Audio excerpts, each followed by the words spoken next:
May umiiral na isang low-pressure area sa Philippine Area of Responsibility ayon sa PAGASA.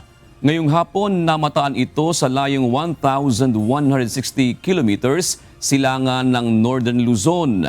Ayon sa ahensya, wala pa itong direktang epekto sa bansa, subalit posible itong maging bagyo na papangalanang Neneng. Sa ngayon, habagat pa rin ang nagpapaulan sa malaking bahagi ng Luzon, partikular sa Benguet, La Union, Pangasinan, Zambales, Bataan at Occidental Mindoro.